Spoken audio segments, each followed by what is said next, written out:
Assalamu alaikum students. Good morning. How are you? I hope you are fine at home.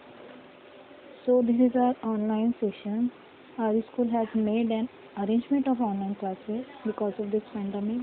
So hope you will enjoy and study by this new method. So student, I am going to start a new lesson, that is living world and classification of microbes. Student, you all know living and non-living very well. I just remind their characteristics and their differences. So listen it carefully. The living organism or living things are the organism which is alive, and non-living are not alive.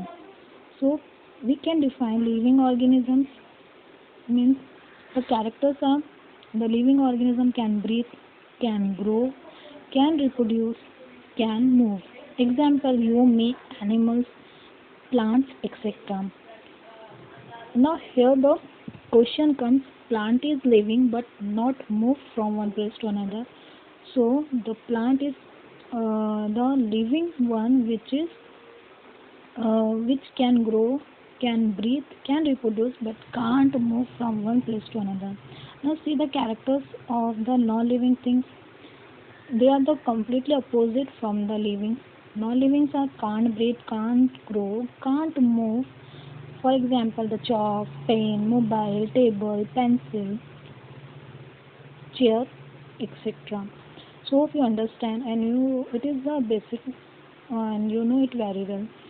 Now, before starting the lesson, you can use your textbook. You can open it from page number 1. You can see on the page number 1 you are having some question which is based on previous knowledge or can be increase or your information. So you can see the questions on the above and behind your heading. So first question is: what is the hierarchy for the classification of living organism? So hierarchy means it is an arrangement of the living organism, or we can define it. Ranking is given to organism, or it is an arrangement of atom that is living in which the atoms are represented in a constant sequence, that is in hierarchy. Now second question is: who invented binomial system of nomenclature? So the new term is here, that is nomenclature. Nomenclature means it is an art of giving name. Just like we are having a name in science, living organism also having some name. They are having a scientific name. So giving the name to the particular organism is known as a nomenclature.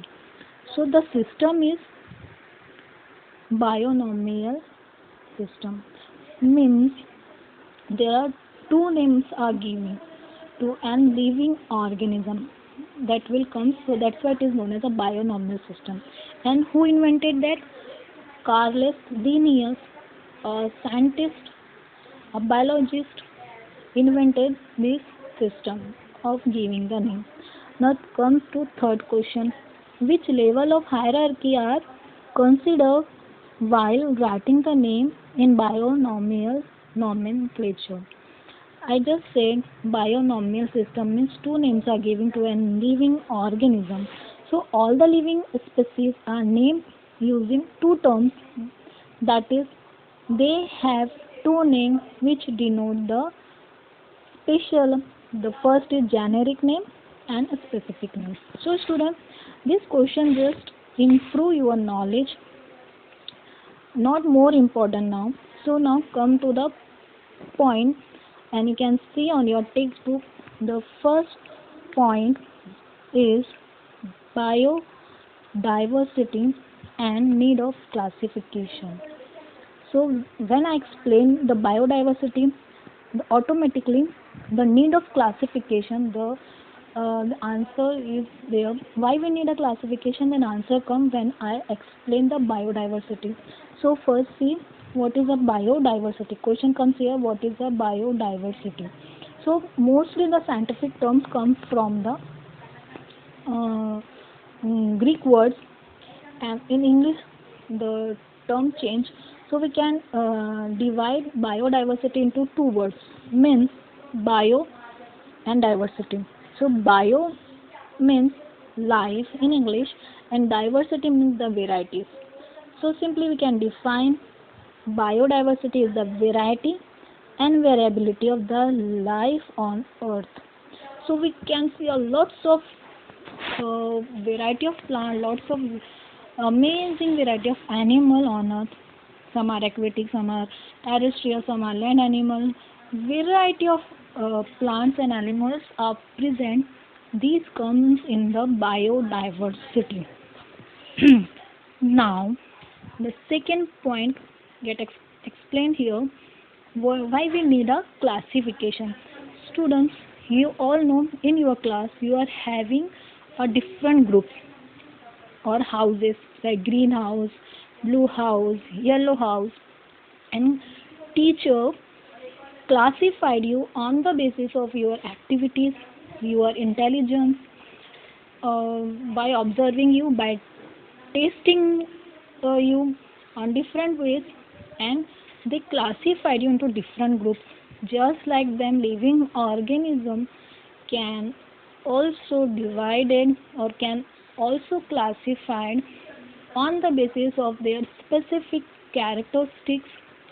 They are classified into groups, subgroups, and this process is known as biological classification.